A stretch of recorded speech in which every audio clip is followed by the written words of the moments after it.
الحمد لله الذي قد أخرج نتائج الفكر لأرباب الحجاب وحط عنهم من سماء العقل كل حجاب من سحاب الجهل حتى بدت لهم سمس المعرفة أو مخدراتها منكشفا نحمده جل على الإنعام بنعمة الإيمان والإسلام الله من خصنا بخير من قد أرسل وخير من حزى مقامة العلا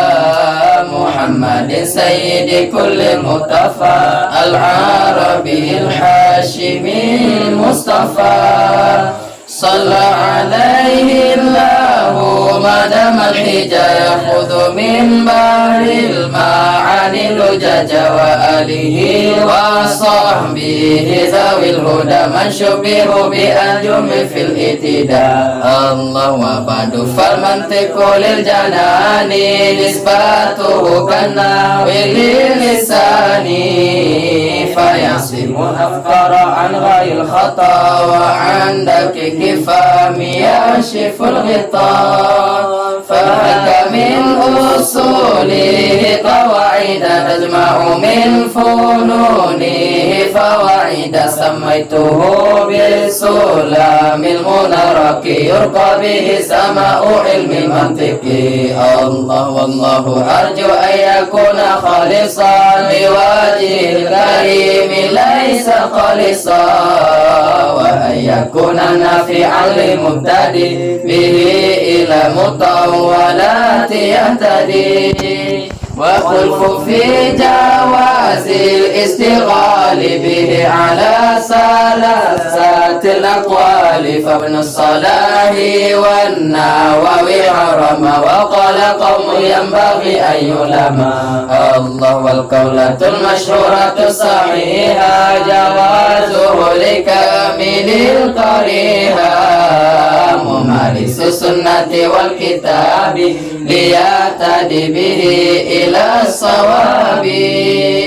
إدراك مفرد تسورا أولي ودرك نسبة بالتصديق والسم وقدم الأول عند الوضع لأنه مقدم بطبع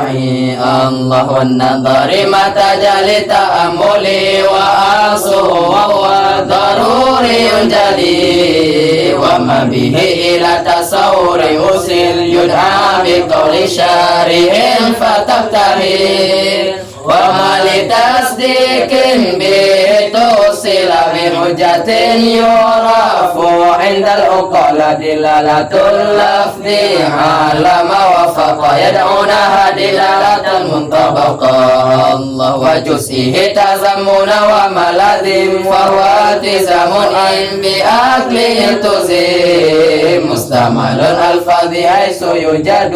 إما مركب وإما مفرد فأول ما دل جزءه على جزء معناه بأسمة وهو على قسمين أن مفرد كل أو جزء حيث وجد الله فهم في مشترك كل كأسد وأنصه جزئي وأولا لذات فيها اندرج فسوب أو لعارض إذا خرج والكليات خمسة دون انتقاص جنس وفصل عارض أو خص وأول ثلاثة بلا شط جنس قريب أو بعيد أو وسط ونسبة الألفاظ للمعاني خمسة أقسام بلا نقصان تواتر تشابك تخلف والاشتراك أصل الترادف ولو إما